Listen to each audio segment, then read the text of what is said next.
नमस्कार प्यारे विद्यार्थियों। आज 5 जुलाई 2021 से हमारे विद्यालयों में ऑनलाइन पढ़ाई शुरू हो चुकी है और शिक्षा निदेशालय के द्वारा हमारा पहला जो कार्यपत्रक है वो भी आ चुका है। ये कक्षा 9वीं के लिए है और इस कार्यपत्रक में हमें एक गद्यांश दिया गया है, जिस गद्यांश को हम पहले पढ़ते हैं, फिर उसके प्रश्नों के उत्तर भी देंगे।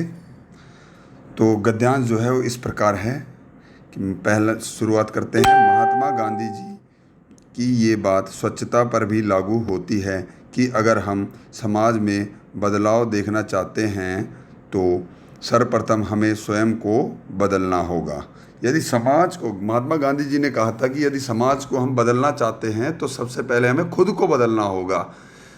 हर कोई दूसरों की राह तकता रहता है और पहले आप में गाड़ी छूट जाती है।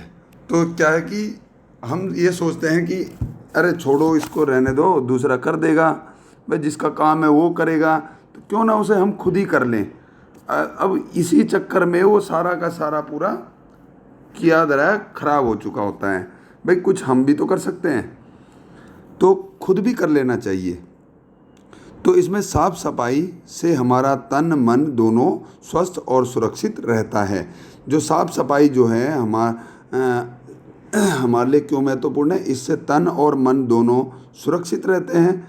हमें किसी और के लिए नहीं वरन खुद के लिए, भाई किसी और के लिए नहीं करनी साफ सफाई, ये खुद के लिए करना है। इस साफ सफाई को, यह जागरूकता जन जन तक पहुंचानी होगी और जब हम खुद करेंगे तभी तो हमें लोग देखेंगे और हमें देखेंगे तो उससे सीखेंगे, तो तभी ये जन जन तक ये पहुंच पाएगा।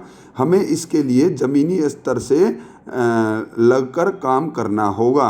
अब ज़मीनी स्तर से यानी कि हमें खुद ही शुरुआत करनी पड़ेगी और तभी लोगों को उसके लिए प्रेरित करना होगा।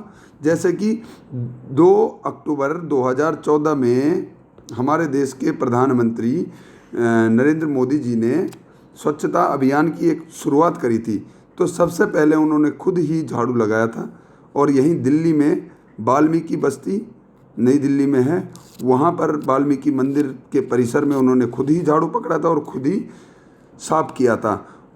तो ऐसे ही बदलाव लाया जा सकता है, पहले खुद ही करना पड़ेगा। भाई वो तो प्रधानमंत्री है, उनका काम झाड़ू लगाना तो नहीं है, लेकिन उन्होंने केवल इससे लोगों को जागरूक करने के लिए इस तरह का कार्य किया। उसके बाद सभी जगहों पर इसी तरह से साफ सफाई होने लगी और स्वच्छता के प्रति जागरूकता आने लगी। इसीलिए यहाँ पे ये कहा गया है कि हमें खुद ही पहले ज़मीनी स्तर पर खुद काम पर लगना होगा।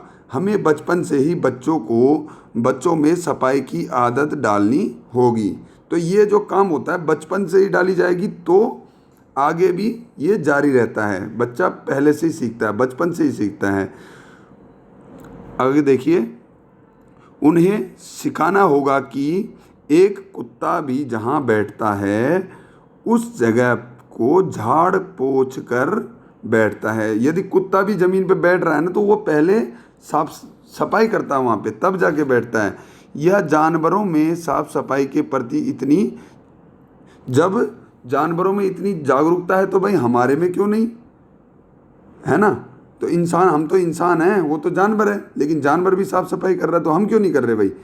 एक विद्वान ने कहा है कि स्वच्छता हमारे स्वास्थ्य के लिए अत्यंत आवश्यक है।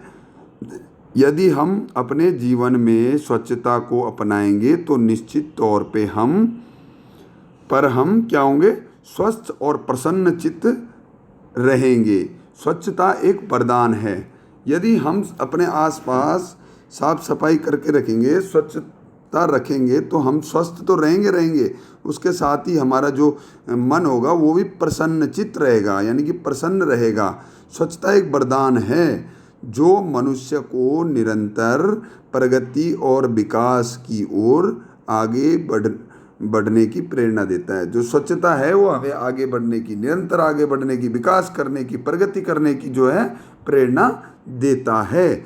स्वच्छता का पालन करने से हम बीमारियों से तो बचेंगे ही, जीवन के नए नए अध्याय कोशिश करके सदैव आगे बढ़ते रहेंगे।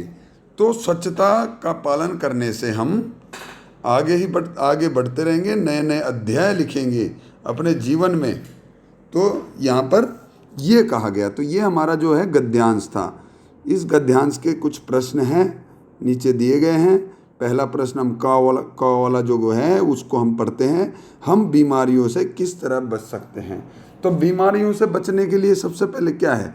स्वच्छता को अपने जीवन में अपना सकते हैं। हम अपने आसपास साफ रख सकते हैं। स्वच्छता को अपनाकर हम बीमारियों से बच सकते हैं।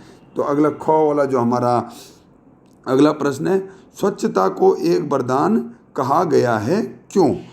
स्वच्छता को वरदान इसलिए कहा गया है क्योंकि स्वच्छ रहने पर अपने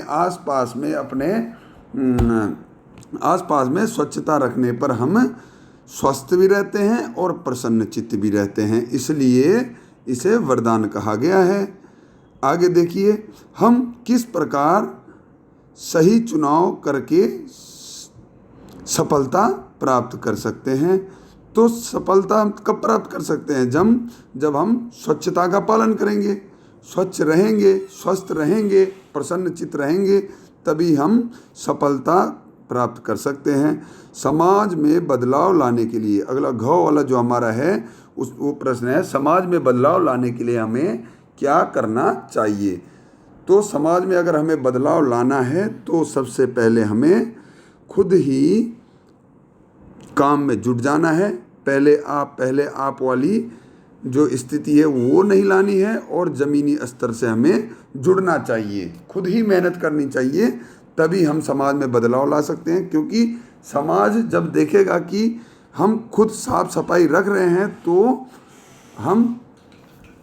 तो समाज अपने आप सीखेगा। हमारे पड़ोसी अड़ोसी पड़ोसी, हमारे छोटे भाई बड़े भाई सभी तभी जानेंगे, तभी वो भी उस काम में जुटेंगे, तो अपने आप समाज में बदलाव आना आरंभ हो जाएगा। अगला प्रश्न है, उपरोक्त गद्यांश का उचित शीर्षक दीजिए। तो ये जो हमारे पास गद्यांश है, इसका जो सही शीर्षक हम कहेंगे वो क्या हो सकता है?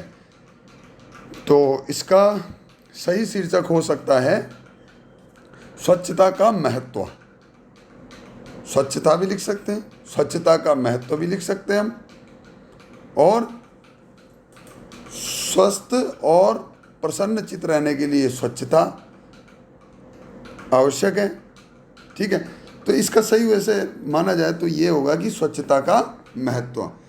तो प्यारे बच्चों, ये था हमारा पहला कार्यपत्रक हिंदी विषय में कक्षा 9 के लिए। इसको सभी प्रिंट निकाल कर इसमें उत्तर लिख सकते हैं, और नहीं तो अपनी एक कॉपी बना लीजिए, उसमें ये सब लिखकर नोट कर सकते हैं हम। तो प्यारे बच्चों, ये जो वीडियो है इसको आप अपने सभी मित्रों तक भेजिए, सभी को इसकी जानकारी दीजिए और इसे पढ़िए। बहुत बहुत धन्यवाद सभी का। नमस्कार।